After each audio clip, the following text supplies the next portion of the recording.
गृह मंत्रालय ने पीएम की सुरक्षा में चूक मामले में पंजाब सरकार और खुफिया एजेंसियों से बात कर कार्रवाई की प्रक्रिया शुरू कर दी है। सूत्रों के मुताबिक जिस जगह प्रधानमंत्री नरेंद्र मोदी का काफिला रुका, वहां से लगातार जानकारी जुटाई जा रही थी। आरोप ये भी लग रहे हैं कि पंजाब सरकार ने तय समय पर रिपोर्ट नहीं दी, लिहाजा गृह मंत्रालय अपनी तरफ से जानकारी जुटा रहा है, क्योंकि नियमों के मुताबिक ऐसे मामलों में प्रदेश सरकार से जो जानकारी मांगी गई उसे तुरंत केंद्र सरकार को देनी चाहिए। लेकिन इल्जाम है कि सुरक्षा में चूक के मुद्दे पर ऐसा नहीं हुआ। इस बीच सोनिया गांधी ने पंजाब के सीएम चरणजीत सिंह चन्नी से फोन पर बात की और पूरी घटना की जानकारी ली। बीजेपी ने प्रधानमंत्री के पंजाब दौरे पर सुरक्षा में हुई चूक के पीछे खालिस्तान समर्थक संगठन का हाथ होने का शक जता दिया। एक दिन पहले प्रदर्शनकारियों ने प्रधानमंत्री का काफिला पंजाब के फिरोजपुर के रास्ते में रोक दिया था, जिसकी वजह से पीएम का दौरा ही रद्द करना पड़ा। जिसके बाद शक जताया गया कि यह सोची समझी साजिश थी। बीजेपी ने इस पूरे मामले की क्रोनोलॉजी समझाने के लिए एक वीडियो तक जारी कर दिया और शक जताया कि प्रधानमंत्री का काफिला रोकने की साजिश खालिस्तान समर्थक संगठन की हो सकती है।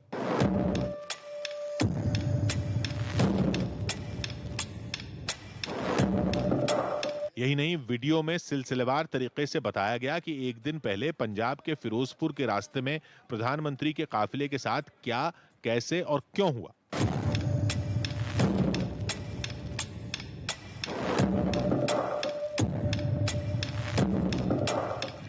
बीजेपी की ओर से जारी इस वीडियो में क्रोनोलॉजी तो समझाई ही गई, साथ ही कई सवाल भी पूछे गए, जैसे अगर प्रधानमंत्री आगे बढ़ते तो क्या होता, दंगे और खून खराबा। क्योंकि वीडियो के हिसाब से 4 जनवरी को ही प्रधानमंत्री का कार्यक्रम नहीं होने देने की धमकी दे दी गई थी।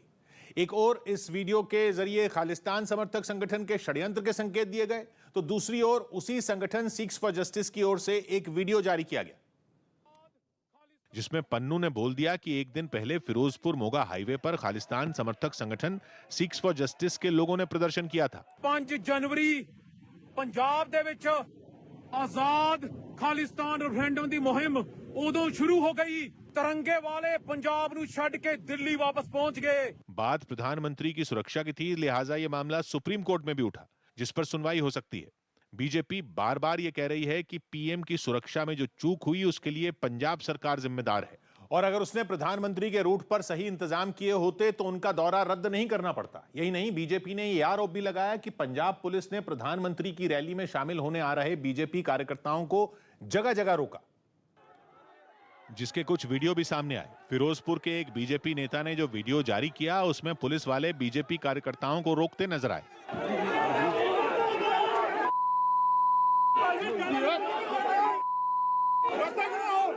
यही नहीं, बीजेपी ने यह आरोप भी लगाया कि पंजाब पुलिस खुद किसानों को प्रधानमंत्री के काफिले के रास्ते में लाई थी। पुलिस वाले इनको लेके आए एस्कॉर्ट करके और इनको वहां ब्रिज के ऊपर बिठाया। इस बीच किसान नेता सुरजीत सिंह फूल का एक वीडियो सामने आया, जिसमें उन्होंने बीजेपी कार्यकर्ताओं को पीएम की रैली में जाने से रोकने के लिए किसानों को बधाई दी। ਤੁਸੀਂ ਰੋਡ ਜਾਮ ਕਰਕੇ ਉਹਨਾਂ ਨੂੰ ਬੀਜੇਪੀ ਦੇ ਲੀਡਰਾਂ ਨੂੰ ਕੱਚੇ ਰਾਹਾਂ ਉੱਤੋਂ ਦੀ ਪਾਣੀਆਂ ਵਿੱਚ ਦੀ ਲੰਘਾਇਆ, ਇਹਦੇ ਤੁਸੀਂ ਵਧਾਈ ਦੇ ਹੱਕਦਾਰ ਹੈ। प्रधानमंत्री का फिरोजपुर का कार्यक्रम रद्द होने पर बीजेपी और कांग्रेस में ठनी हुई है, और पंजाब के बीजेपी के कई नेता तो वहां राष्ट्रपति शासन लगाने की मांग तक कर चुके हैं। इस बीच इस पूरे मामले पर प्रधानमंत्री और राष्ट्रपति की मुलाकात भी हुई, जिसकी तस्वीरें भी सामने आई। राष्ट्रपति ने एक दिन पहले प्रधानमंत्री की सुरक्षा में जो चूक हुई थी उस पर चिंता जताई। करीब 10 से 15 मिनट तक यह पूरी की पूरी मुलाकात चली, और इससे पहले राष्ट्रपति ने प्रधानमंत्री को फोन किया था इस घटना के बाद और उनकी कुशलक्षेम जाना था। जबकि पंजाब के सीएम चन्नी ने फिर से बीजेपी पर निशाना साधा और प्रधानमंत्री की सुरक्षा के मुद्दे पर हो रहे हमलों का जवाब किसानों के मुद्दे से दिया। ਤੁਸੀਂ ਉੱਥੇ ਬਾਰਡਰ ਦਿੱਲੀ ਬਿਠਾ ਰੱਖਿਆ किसानों को, वो मेरा कसूर है। आप पे आंच ही नहीं आ सकती थी, आपके नजदीक भी कोई नहीं था, 1 किलोमीटर के अंदर कोई बंदा नहीं आया। चरणजीत चन्नी एक दिन पहले ही बोल चुके हैं कि उनकी सरकार ने कोई लापरवाही नहीं की और प्रधानमंत्री का रूट अचानक बदला था, जिसकी उन्हें जानकारी ही नहीं थी।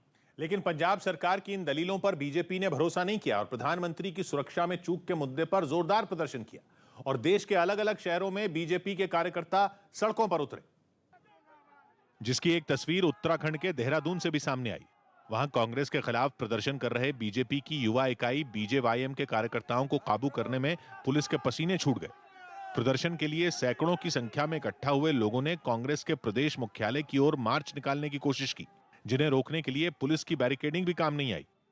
कुछ लोग तो वहां लगे बैरिकेड के ऊपर चढ़कर नारेबाजी करने लगे। हंगामे की आशंका को देखते हुए पुलिस के जवान प्रदर्शन कर रहे लोगों को आगे बढ़ने से रोकने की कोशिश करते रहे।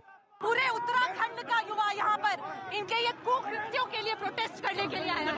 प्रदर्शन कर रहे लोगों और पुलिस के बीच जमकर धक्का मुक्की भी हुई, लेकिन पुलिस वाले प्रदर्शन कर रहे लोगों को रोकने में नाकाम रहे और कई लोग कांग्रेस भवन के बिल्कुल करीब पहुंच गए। चंद कदमों की दूरी पर कांग्रेस भवन है, कांग्रेस का प्रदेश मुख्यालय है, जहां पर ये प्रदर्शन चल रहा है। कांग्रेस भवन के पास प्रदर्शन कर रहे लोगों ने कांग्रेस के विरोध में पुतला भी जलाया और फिर सड़क के बीचों बीच धरने पर बैठ गए। लेकिन कांग्रेस के खिलाफ बीजेपी का यह विरोध सिर्फ उत्तराखंड तक ही सीमित नहीं रहा। देश के दूसरे राज्यों से भी कुछ इसी तरह की तस्वीरें सामने आई। और दिल्ली के दुर्गापुरी चौक पर भी बीजेपी विधायक जितेंद्र महाजन की अगुवाई में इकट्ठा हुए पार्टी कार्यकर्ताओं ने कांग्रेस नेताओं का पुतला जलाया। प्रदर्शन में शामिल लोगों ने प्रधानमंत्री की सुरक्षा में हुई चूक के दोषियों को सजा दिए जाने की मांग की। प्रधान सेवक है, उनके साथ ऐसा व्यवहार ये पंजाब की सरकार को शोभा नहीं देता है। वहीं उत्तर प्रदेश के कानपुर में भी बीजेपी कार्यकर्ताओं ने कांग्रेस के विरोध में जोरदार प्रदर्शन किया और पंजाब के सीएम चरणजीत सिंह चन्नी का पुतला जलाकर जमकर नारेबाजी की। पाकिस्तानी चन्नी मुर्दाबाद, मुर्दाबाद, मुर्दाबाद। वहीं आंध्र प्रदेश के विजयवाड़ा में भी बीजेपी कार्यकर्ता पंजाब के सीएम का पुतला लेकर मार्च निकालते दिखाई दिए। इसके बाद एक जगह पर इकट्ठा होकर उन्होंने पुतले को आग लगा दी। उधर दिल्ली में बीजेपी के लोगों ने इस मुद्दे पर मशाल जुलूस निकाला।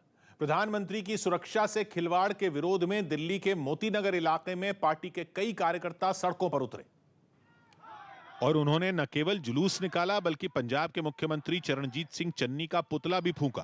सीएम का काफिला जो रुकना पड़ा है उसके विरोध में भारतीय जनता पार्टी के तमाम जो मोर्चे हैं वो सड़कों पे आ गए हैं। इसी तरह पंजाब के अमृतसर में भी बीजेपी ने मशाल यात्रा निकाली जो कई इलाकों से होकर गुजरी। जम्मू से भी इसी तरह की तस्वीरें सामने आई। वहां भी फिरोजपुर घटना के विरोध में बीजेपी के कई कार्यकर्ताओं ने तिरंगा और मशाल लेकर जुलूस निकाला। मिसाल रैली है, ये एक विरोध जताया जा रहा है पंजाब कांग्रेस के खिलाफ। वहीं पटना में बीजेपी कार्यकर्ताओं ने प्रधानमंत्री की सुरक्षा में चूक की घटना के खिलाफ कैंडल मार्च निकाला। इसी तरह देश के कई दूसरे राज्यों में भी पार्टी ने प्रदर्शन किए।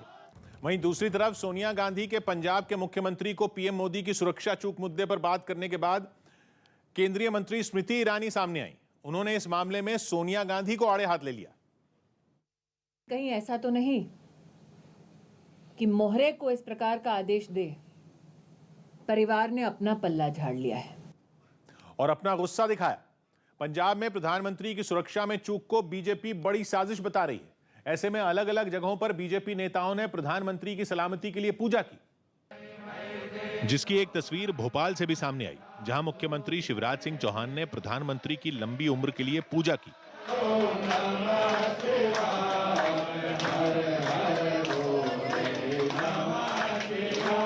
इस पूजा के लिए वहां प्रधानमंत्री की एक बड़ी तस्वीर भी लगाई गई। पूजा के बाद शिवराज सिंह चौहान ने प्रधानमंत्री की सुरक्षा में चूक के लिए कांग्रेस को निशाने पर लिया।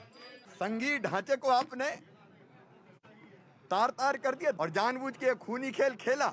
यूपी के सीएम योगी आदित्यनाथ ने भी वाराणसी के काशी विश्वनाथ में पीएम के लिए पूजा पाठ किया। इसके अलावा वो काल भैरव मंदिर भी गए।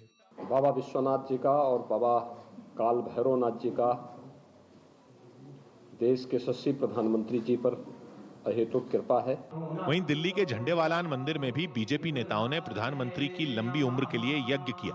झंडेवालान मंदिर में इस वक्त मौजूद हैं, जहां पर चल रहा महामृत्युंजय मंत्र जाप। कुछ ऐसी ही तस्वीरें दिल्ली के कनॉट प्लेस से भी आईं। वहां के एक शिव मंदिर में दिल्ली बीजेपी के अध्यक्ष आदेश गुप्ता और दूसरे नेताओं ने प्रधानमंत्री के लिए पूजा की। पंजाब में प्रधानमंत्री की सुरक्षा में हुई चूक ने कई सवाल खड़े किए। 20 मिनट तक प्रधानमंत्री के काफिला एक फ्लाईओवर पर फंसे रहना कोई छोटी मोटी बात तो नहीं है। इसलिए केंद्र और पंजाब सरकार दोनों ने अपनी दलीलें दी। पंजाब सरकार ने दावा किया कि उसे और पंजाब पुलिस को 5 जनवरी को प्रधानमंत्री के सड़क से जाने के बारे में नहीं बताया गया था और उनका यह कार्यक्रम अचानक बना।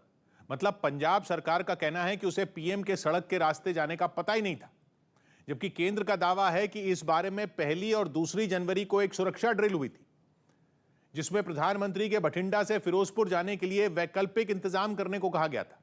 यही नहीं, खबर है कि 4 जनवरी को इस रास्ते पर रिहर्सल भी की गई थी और पंजाब सरकार को बोल दिया गया था कि अगर इमरजेंसी में प्रधानमंत्री का रूट बदलता है तो वो उसके लिए अपनी तैयारी पूरी रखे। यही नहीं, केंद्र का यह भी दावा है कि पंजाब के डीजीपी से हरी झंडी मिलने के बाद ही एसपीजी ने प्रधानमंत्री को सड़क से जाने की मंजूरी दी थी।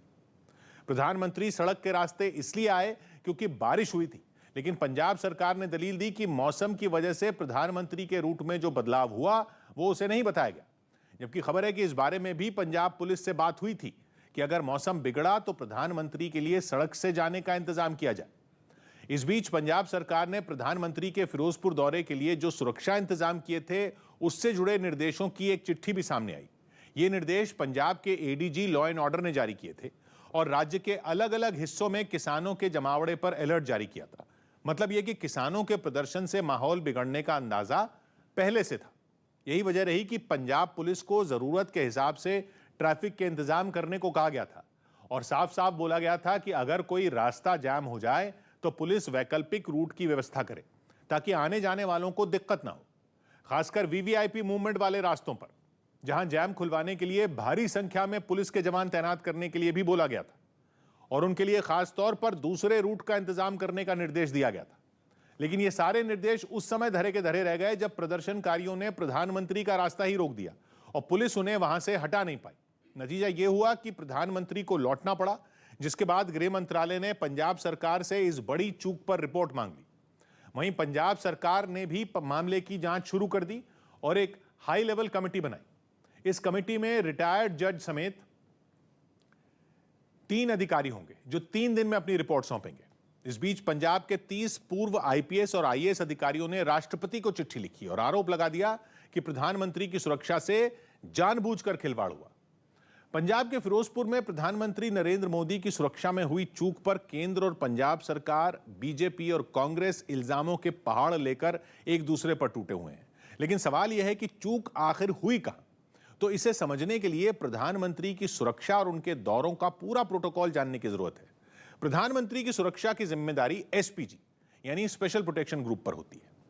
पीएम की हिफाजत करने के लिए एसपीजी के कम से कम 40 से 60 अफसर हर वक्त इनके साये की तरह उनके साथ रहते हैं। इनमें एक एसपीजी कमांडेंट भी होता है जिसका पद एसपी यानी सुपरिटेंडेंट ऑफ पुलिस के बराबर होता है।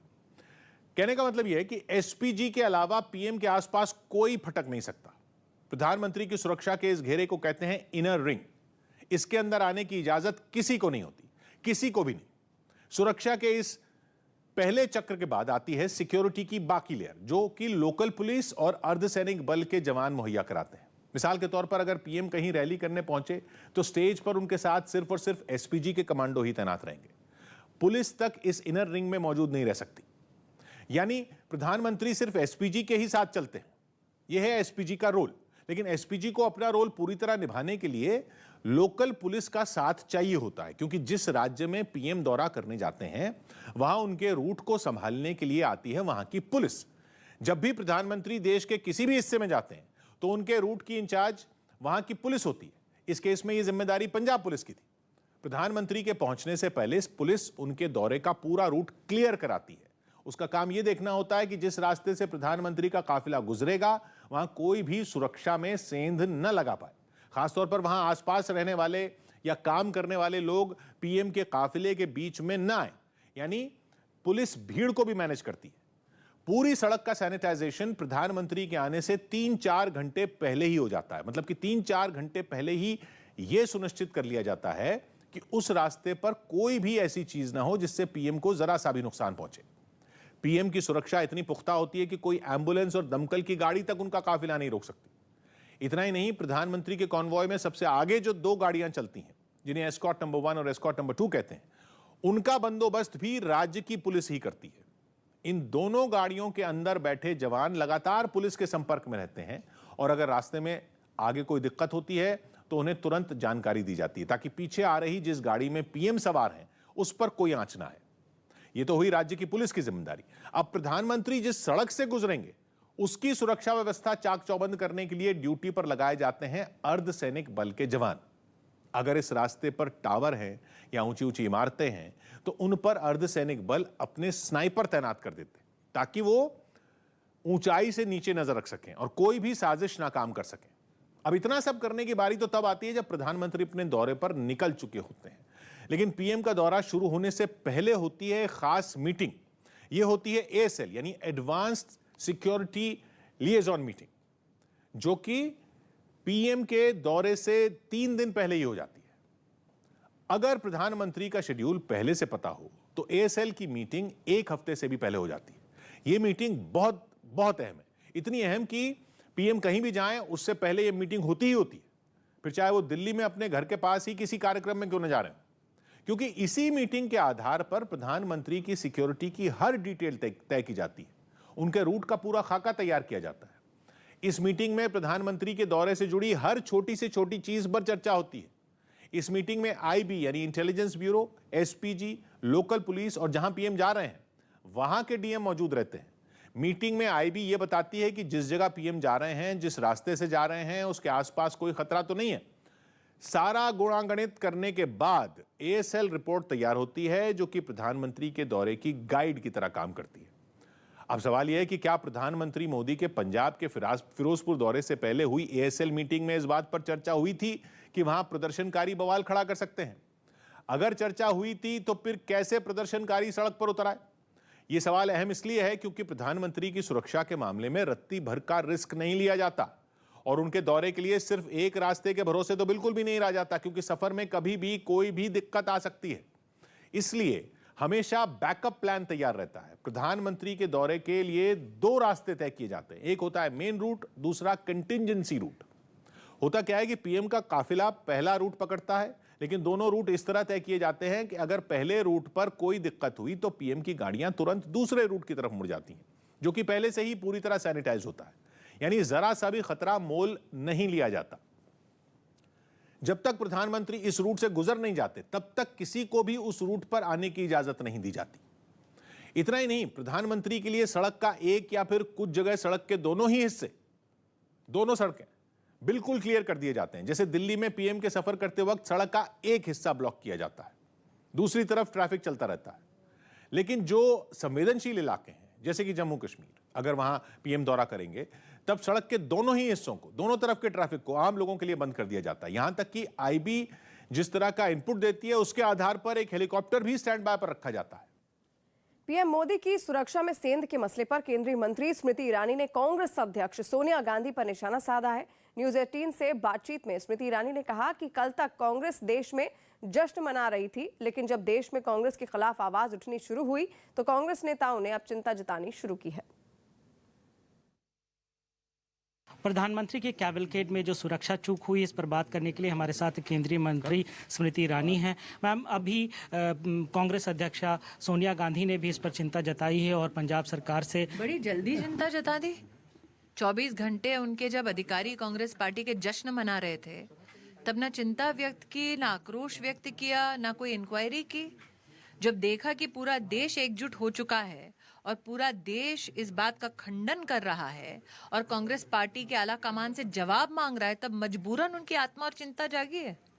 लेकिन अब जब कांग्रेस अध्यक्षा ने खुद मुख्यमंत्री से बड़ा उपकार किया भाई साहब हम पे, मतलब कांग्रेस की अध्यक्षा जागृत हुई और उन्होंने पंजाब के कांग्रेस के जो नेता हैं उनसे डिमांड किया, आप तो बहुत बड़ा उपकार कर रहे हैं, लेकिन प्रश्न का जो जवाब कल से अपेक्षित है वो नहीं दिया आपने कि क्यों डीजीपी पंजाब ने इस बात का आश्वासन दिया कि रूट क्लियर है, क्यों चन्नी साहब ने कहा कि मैं तो कोविड के लोगों से घिरा हुआ हूँ ग्रस्त, लेकिन मैं आ नहीं सकता, लेकिन अचानक वो सार्वजनिक कार्यक्रम में उपस्थित हो रहे थे।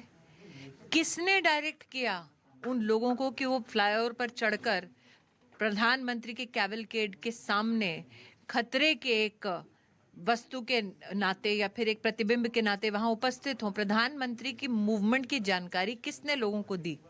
क्या आपको लगता है कि कांग्रेस एज अ पार्टी और पंजाब सरकार एज एन एडमिनिस्ट्रेशन इस पूरे मामले में कहीं ना कहीं पूरी तरह से इन्वॉल्व नहीं है क्या?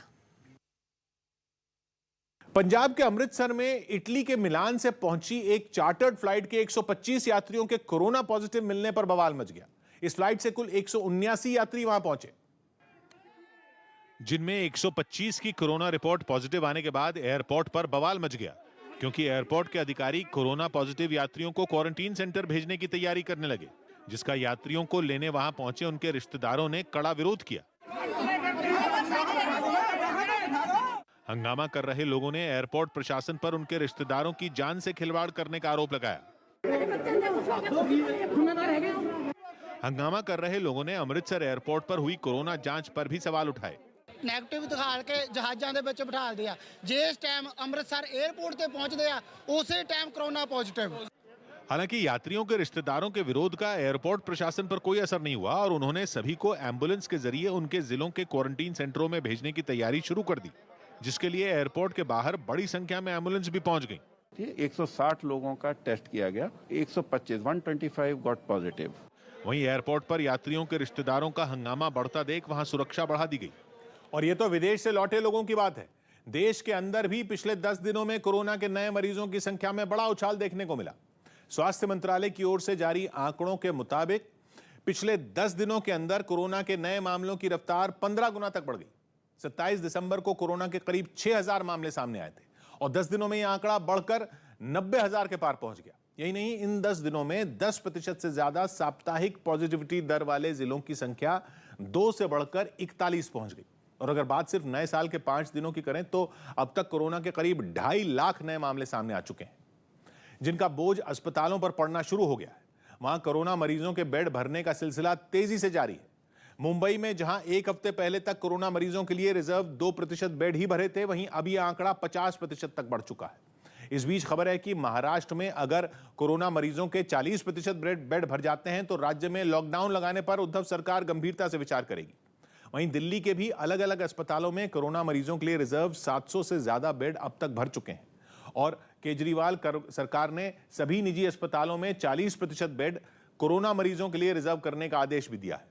मध्य प्रदेश में कोरोना मरीजों के बेड के भरने का यह आंकड़ा 2500 के करीब पहुंच चुका है, तो बिहार में भी इसमें तेजी से इजाफा हो रहा है। एक दिन पहले वहां अलग अलग अस्पतालों में 63 बेड कोरोना मरीजों से भरे थे, तो अगले ही दिन यह संख्या बढ़कर 90 के करीब पहुंच गई।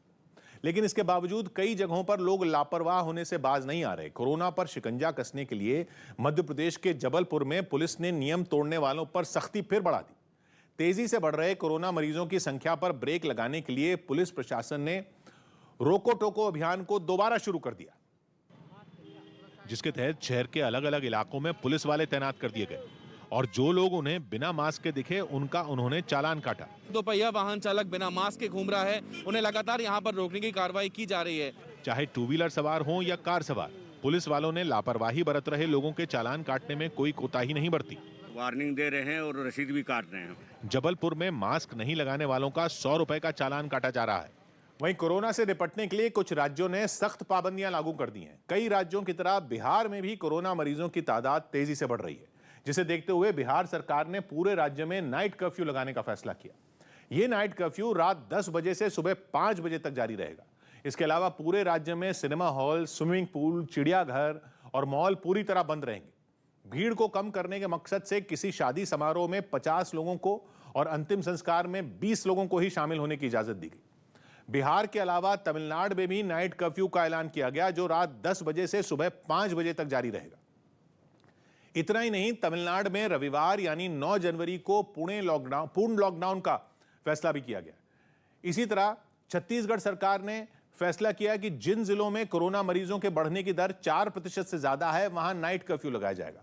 साथ ही उन जिलों में सभी रेस्टोरेंट, होटल, सिनेमा हॉल और स्कूलों को भी बंद रखने का आदेश दिया गया। इसके अलावा दिल्ली में कोरोना नियम तोड़ने पर 2 बड़े बाजार बंद कर दिए गए। इनमें एक दिल्ली के सोनिया विहार इलाके में और दूसरा मुकुंद विहार इलाके में। लेकिन बंदिशों की इन खबरों के बीच मुंबई के कांदिवली इलाके से चौंकाने वाला एक वीडियो सामने आया। वहां कोरोना नियमों का उल्लंघन कर एक लड़के ने अपने दोस्तों के साथ मिलकर बीच सड़क पर जन्मदिन का जश्न मनाया। यह घटना 3 जनवरी की बताई गई, जब उस लड़के ने देर रात बीच सड़क पर अपना जन्मदिन मनाया। इतना ही नहीं, सामने आए वीडियो में दिखा कि उस लड़के ने तलवार से एक नहीं बल्कि 3 केक काटे। इस दौरान उसके कई दोस्त उसके साथ मौजूद रहे। हैरानी की बात यह रही कि किसी ने भी कोरोना नियमों की परवाह नहीं की। यही वजह रही कि जानकारी मिलते ही पुलिस ने उन पर एक्शन ले लिया, गुना दाखिल किया उनके ऊपर और उसमें उनको दोनों को अरेस्ट किया। बताया गया कि जिसका जन्मदिन था उसके किसी दोस्त ने केक काटने के लिए उसे तलवार दी थी, जिसे पुलिस ने अपने कब्जे में ले लिया। इस बीच महाराष्ट्र सरकार ने कोरोना मरीजों की संख्या तेजी से बढ़ने पर जीनोम सीक्वेंसिंग टेस्ट ही बंद कर दिया, जिसके पीछे वहां के स्वास्थ्य मंत्री ने यह दलील दी कि राज्य में जितने कोरोना के मरीज हैं उनमें 55% ओमिक्रॉन के हैं और ओमिक्रॉन के इन मरीजों में लक्षण भी काफी कम है, जबकि ओमिक्रॉन का पता लगाने के लिए जो जीनोम सीक्वेंसिंग टेस्ट होता है उसकी रिपोर्ट आने में 5 से 7 दिन लग जाते हैं। इसलिए अब यह टेस्ट ही बंद कर दिया गया और जिस मरीज की जैसी तबीयत होगी उसी हिसाब से उसका इलाज किया जाएगा। वहीं ब्रिटेन में तेजी से बढ़ रहे कोरोना मरीजों के बीच वहां की सरकार ने यात्रा नियमों में कुछ बदलाव कर दिए, जिसके बाद फ्लाइट से ब्रिटेन पहुंचने वालों के लिए 7 जनवरी से कोरोना टेस्ट कराना जरूरी नहीं रहेगा। यानी कि ब्रिटेन जाने से पहले यात्रियों को कोरोना की जांच नहीं करानी पड़ेगी। साथ ही ब्रिटेन पहुंचने के बाद उन्हें क्वारंटीन भी नहीं रहना होगा। हालांकि जिन लोगों ने अपना वैक्सीनेशन पूरा कर लिया है यह नियम उनके लिए ही लागू होगा, लेकिन इंग्लैंड पहुंचने के 2 दिन के अंदर लोगों को रैपिड टेस्ट कराना अभी भी जरूरी है, जबकि रैपिड टेस्ट में पॉजिटिव मिलने के बाद आरटी-पीसीआर टेस्ट से उसकी पुष्टि के नियम को खत्म करने का फैसला लिया गया है, जो कि 11 जनवरी से ब्रिटेन में लागू हो जाएगा। खबर है कि चीन ने गलवान घाटी में अपने देश का झंडा फहराने का जो वीडियो जारी किया था, उस वीडियो में चीन के सैनिक नहीं बल्कि वहां के फिल्म और टीवी के कलाकारों का इस्तेमाल किया गया था और इन कलाकारों को किसी और ने नहीं बल्कि चीन के लोगों ने ही पहचाना और वहां के सोशल मीडिया पर उस वीडियो की सच्चाई को लेकर बहस भी छिड़ गई। चीन के लोगों का दावा है कि उस वीडियो में चीनी सेना की ड्रेस में दिख रहे लोगों में एक चीन के मशहूर एक्टर वू जिंग हैं, जबकि वीडियो में दिख रही महिला उनकी पत्नी और चीन की मशहूर टीवी होस्ट जीनान है। हालांकि हम इस बात की पुष्टि नहीं करते, लेकिन इंटरनेट पर कई लोग ये दावा कर रहे हैं कि उन लोगों में बड़ी तादाद में चीन के लोग भी शामिल हैं। चीन के प्रोपेगेंडा वीडियो पर फिर सवाल खड़े हो गए, क्योंकि चीन ने गलवान घाटी में अपने देश का झंडा फहराने का जो वीडियो जारी किया था, उस वीडियो में चीन के सैनिक नहीं बल्कि वहां के फिल्म और टीवी के कलाकारों का इस्तेमाल किया गया था। इन कलाकारों को किसी और ने नहीं बल्कि चीन के लोगों ने ही पहचाना और वहां की सोशल मीडिया पर उस वीडियो की सच्चाई को लेकर बहस भी छिड़ गई। चीन के लोगों का दावा है कि उस वीडियो में चीनी सेना की ड्रेस में दिख रहे लोगों में एक चीन के मशहूर एक्टर वू जिंग है, जबकि वीडियो में दिख रही महिला उनकी पत्नी और चीन की मशहूर टीवी होस्ट शिनान है। हालांकि हम इस बात की पुष्टि नहीं कर सकते, लेकिन इंटरनेट पर कई लोग ये दावा कर रहे हैं और उन लोगों में बड़ी तादाद में चीन के लोग शामिल हैं। जाहिर सी बात है चीन खुद तो ये मानेगा नहीं, लेकिन लोगों का इस वीडियो में चीनी कलाकारों को पहचानना ये अपने आप में सवाल खड़े कर रहा है और चीन के प्रोपेगेंडा के लिए बनाए गए वीडियो की तरफ इशारा कर रहा है। चीन ने अपना प्रोपेगेंडा वीडियो इस साल की 1 तारीख को जारी किया था। सोशल मीडिया प्लेटफॉर्म का दावा है कि उससे ठीक एक हफ्ते पहले यानी 24 दिसंबर को एक्टर वू जिंग और उनकी पत्नी शिनान बॉर्डर पर एलएसी के करीब पहुंचे। वहां चीन के सैनिकों के साथ उन्होंने वो वीडियो शूट किया। यह दावा भी किया गया कि जिस जगह चीन ने अपना प्रोपेगेंडा वीडियो शूट किया वो इलाका गलवान नदी से 28 किलोमीटर दूर चीन की सीमा के अंदर है, न कि भारत की सीमा में। अमेरिका में इस महीने ग्रैमी अवार्ड समारोह नहीं होगा। अमेरिका में कोरोना के बढ़ रहे मामलों की वजह से ग्रैमी अवार्ड समारोह को फिलहाल टाल दिया गया। ये समारोह इसी महीने 31 जनवरी को होना था। ग्रैमी अवार्ड संगीत के क्षेत्र में दिए जाते हैं। दिल्ली सरकार ने नर्सरी में दाखिले के लिए आवेदन करने की तारीख 2 हफ्ते बढ़ा दी। राजधानी में बढ़ रहे कोरोना संकट की वजह से ये फैसला लिया गया। आईसीसी महिला वर्ल्ड कप और न्यूजीलैंड दौरे के लिए भारतीय टीम का ऐलान कर दिया गया। मिताली राज टीम की कप्तान होंगी और हरमनप्रीत कौर उप कप्तान की जिम्मेदारी निभाएंगी। इसके अलावा हरमनप्रीत न्यूजीलैंड दौरे में T20 टीम की कमान भी संभालेंगी। भारतीय टीम फरवरी में न्यूजीलैंड के साथ T20 और वनडे सीरीज खेलेगी। इसके बाद मार्च में भी वहीं वर्ल्ड कप खेला जाएगा। महाराष्ट्र के नासिक में त्र्यंबकेश्वर ज्योतिर्लिंग मंदिर में कोरोना वैक्सीन का सर्टिफिकेट जरूरी कर दिया गया। अब जिन भी श्रद्धालुओं, कर्मचारियों, दुकानदारों और होटल वालों ने कोरोना वैक्सीन की दोनों डोज नहीं लगवाई होंगी, वो मंदिर और आसपास के इलाके में नहीं जा पाएंगे। यूपी सरकार ने सिंचाई के लिए किसानों को बिजली बिलों में छूट देने का ऐलान किया। अब उन्हें सिंचाई के लिए मौजूदा दर से आधे दाम पर बिजली मिलेगी। अनुष्का शर्मा 3 साल बाद फिर फिल्मी जगत में वापसी करेंगी। वो क्रिकेटर झूलन गोस्वामी की जिंदगी पर बन रही फिल्म चकदा एक्सप्रेस में झूलन की भूमिका में दिखेंगी। आजकल अपना पहचान भी बना लेगा। पीएम की सुरक्षा में चूक के विरोध में देश भर में बीजेपी कार्यकर्ताओं ने मशाल जुलूस निकाला। यूपी के सीएम योगी आदित्यनाथ ने वाराणसी में पूजा कर पीएम की लंबी उम्र की कामना की, तो कोलकाता से लेकर जयपुर तक बड़ी संख्या में बीजेपी कार्यकर्ता सड़क पर उतरे। अमृतसर और जम्मू में भी बीजेपी कार्यकर्ताओं ने पंजाब सरकार और कांग्रेस के खिलाफ प्रदर्शन किया। इस प्रकार की अनैतिक, असंवैधानिक और अलोकतांत्रिक व्यवस्था को भारत कभी स्वीकार नहीं करेगा।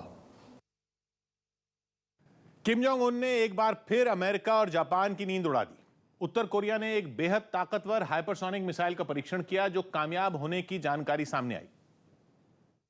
और इसके साथ ही साफ हो गया कि साल भले ही बदलते जाएं, किम जोंग उन का हथियारों से प्रेम कम नहीं होने वाला। उत्तर कोरिया ने मिसाइल के टेस्ट की एक फोटो भी जारी की। बताया जा रहा है कि मिसाइल का यह टेस्ट पूरी तरह से कामयाब रहा। उत्तर कोरिया के पास ये पहली हाइपरसोनिक मिसाइल नहीं है, बल्कि इससे पहले भी वो एक ऐसी ही मिसाइल का परीक्षण कर चुका है।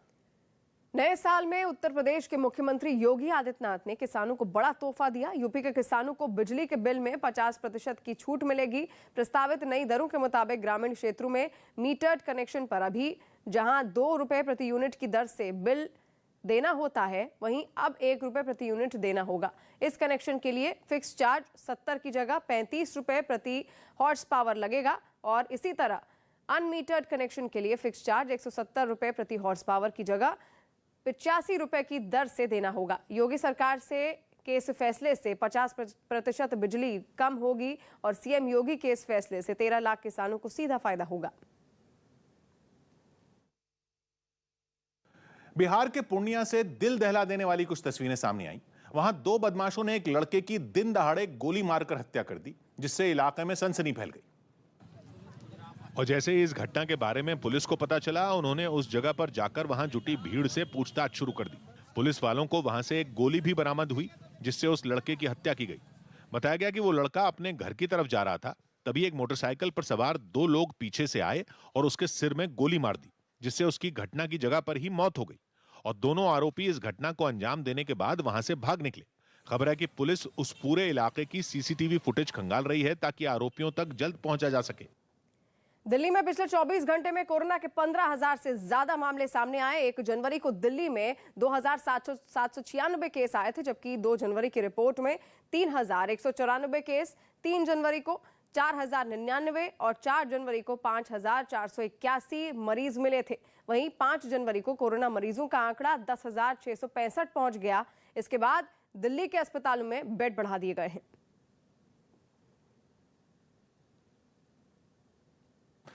बिहार के समस्तीपुर से चौंकाने वाली कुछ तस्वीरें सामने आई। वहां कपड़े की एक दुकान में हथियारों से लैस 2 बदमाश लूट के इरादे से घुस गए। इस घटना की तस्वीरें वहां लगे सीसीटीवी कैमरे में रिकॉर्ड हो गई, जिनमें साफ दिखा कि दोनों बदमाशों ने दुकान में घुसते ही अपनी अपनी पिस्तौल निकाल ली और दुकानदार से कैश लूटने के लिए उसे धमकाने लगे।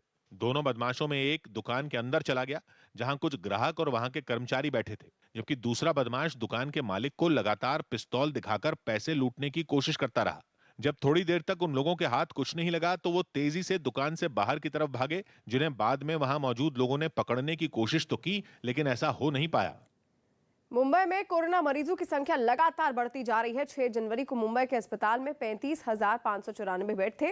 वहीं 5 जनवरी को मुंबई के अस्पताल में कोरोना मरीजों के लिए कुल 35,487 बेड थे। इससे पहले 4 जनवरी को 34,857 बेड थे। 6 जनवरी को कोरोना के 5,104 मरीज भर्ती थे। 5 जनवरी को अस्पताल में कोरोना के 5,104 मरीज थे। 4 जनवरी को अस्पताल में 4,491 मरीज थे। हालांकि मुंबई में पिछले 24 घंटे में 36,000 से ज्यादा कोरोना मरीज सामने आए हैं। उत्तर प्रदेश के संभल में समाजवादी पार्टी के कार्यकर्ताओं को एआईएमआईएम पार्टी के नेता असदुद्दीन ओवैसी का विरोध करना भारी पड़ गया। असल में वो ओवैसी की सभा से पहले नारेबाजी कर रहे थे और समाजवादी पार्टी के खिलाफ दिए उनके बयानों पर गुस्सा जताते हुए वो लोग ओवैसी को वापस जाने की हिदायत देते दिखे।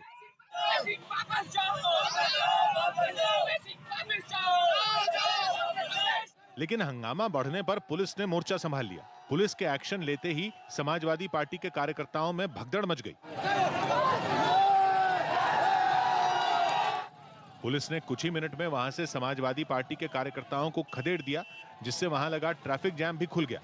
लेकिन यह हंगामा यूं ही नहीं हुआ, बल्कि इसके पीछे उस इलाके की पूरी सियासी गणित है। असल में ओवैसी की रैली उत्तर प्रदेश में संभल की असमोली विधानसभा क्षेत्र में थी, जो परिसीमन के बाद बनी सीट है और अब तक हुए 2 चुनावों में वहां से समाजवादी पार्टी ही जीतती रही है, जिसकी वजह असमोली में मुस्लिम और यादव समुदाय के वोटरों का गणित ही है, जहां 33% मुस्लिम और 19% यादव समुदाय के वोटर हैं, जबकि संभल जिले में भी 1/3 आबादी मुस्लिम समुदाय की है, जिन पर समाजवादी पार्टी के अलावा ओवैसी की पार्टी की भी नजर है। लेकिन ओवैसी को समाजवादी पार्टी के लोग बीजेपी की बी टीम बताकर हमला करते रहे हैं और अखिलेश यादव ने कुछ दिन पहले उनके गठबंधन की पेशकश भी ठुकरा दी थी, जिसका जवाब ओवैसी ने असमोली की रैली में दिया और समाजवादी पार्टी को मुस्लिम समुदाय के वोटों का दलाल बताने से भी नहीं चूके।